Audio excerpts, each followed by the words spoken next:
Hey everybody, what's up? Welcome back to another episode of Everything Kratom, the podcast about anything and everything Kratom. Great to have you with us on this Thursday morning, hoping all is well with you out there today, as always. Today, wanted to point out a recent article that came out, looks like yesterday.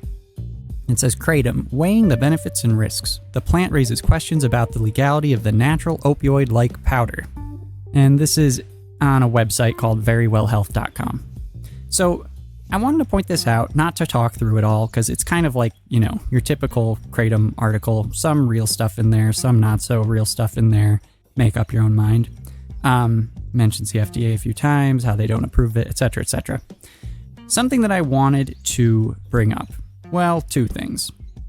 Interesting. First off, it says kratom dependence can cause someone to experience withdrawal symptoms such as hostility or aggression, aching of muscles or bones or end bones, jerky limb movements that can look similar to seizures but are not seizures. Now, the interesting thing to me about that is, on the one hand, I've read reports about that. I'm not dismissing that at all. And on the other hand, I just find it interesting that kratom also is reported by so many people to help them with restless leg syndrome, and that it's just kind of like, the two are so at odds with each other. And the fact that it helps me with the kind of like, the tics that I have from my very, very mild but still very real Tourette's, and how it helps me with those, but it also, can seemingly give people jerky limb movements. So that's interesting, like through a withdrawal experience. Anyway, I thought that was interesting and wanted to point that out. But the main reason why I wanted to look at this article was because, as always, there's a mention of the following. More serious side effects of kratom include hallucinations, delusions, tremors, loss of libido. Okay, not getting into the tremors and loss of libido part right now. Hallucinations and delusions. Now, where have we heard that before? I've done an episode on this before where I kind of had been noticing that in a lot of articles, on a lot of sources, and a lot of websites, it comes up again and again like kratom can cause hallucinations, delusions, and confusion.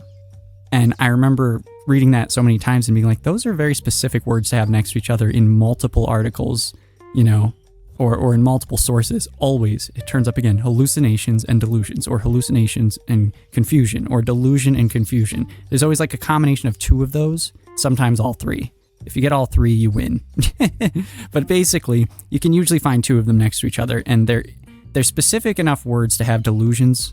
Like the word delusion, I think, is the one that I keep sticking to, where I wanted to find out, and I looked into it, and I found that really there's only one, there might be another study, I need to find it. There's one study in particular, or case report rather, where this stems from. Every citation where it says kratom can cause hallucinations, confusion, or delusion, usually if it's those three words, or delusion and hallucinations, it leads back to one specific case report. And I did an episode on this again, so you can listen to it if you want the details, but essentially the case report involves someone who is a war veteran, who was dealing with PTSD, some sort of adrenal issue with their body, had multiple medications, had stopped taking the medications when their family had left, which was also part of their stability in life, so they were having issues and starting to kind of have like this weird manic episode where they were like, I don't need any of my medications. They were kind of having a crisis because their family members weren't there. They were on vacation or something like that. And so this person found kratom extracts, took like a bunch of them, a bunch of them, stopped taking 10 medications that they're supposed to take, and did not sleep for a week. And I mean that, like they did not go to sleep for a week. When they came to the hospital or whatever place they went to, they were exhibiting signs of hallucinations, delusion, and confusion. There's more than one reason why that might be, and in addition to that, they started giving him medication when he got there. And this is cited as the reason why kratom can cause those things. So, all I can say is, no. You cannot cite this one case report of someone with that many issues, and I feel horrifically sorry for this person who went through that. I don't know what, their current situation is. I hope it's better. Jeez Louise. But you can't say that this person who went through all of that, who was experiencing all that, had all those existing issues and more that I can't remember off the top of my head, and who didn't sleep for a week, because they took so many kratom extract shots and it gave them a lot of energy. You cannot tell me that that is a reasonable way of citing the fact that kratom can cause delusions and hallucinations and confusion. Just no. That is not how my criteria for proving something works. You gotta give me a little more than that. And so sure enough, you look at this article, coming back to this episode here, you look at this article, it mentions, this possibility of serious side effects, hallucinations, delusion. Click the source link, okay? The source link shows you, there's two different ways that they source this. So they cite the hallucinations aspect, delusion aspect, once through the FDA and once through the DEA. Now, follow both of those and you will come to the same place I do. A case report of kratom-induced psychosis. And it is not reasonable enough to make this claim. I do not say that lightly, but I do not think that you can cite this one case study and say that kratom causes those things. Now, to be clear, to be extremely, extraordinarily clear, I am not making the claim here today that kratom can't cause those things and doesn't. I am not making that claim whatsoever. It's very possible that it does. Show me proof.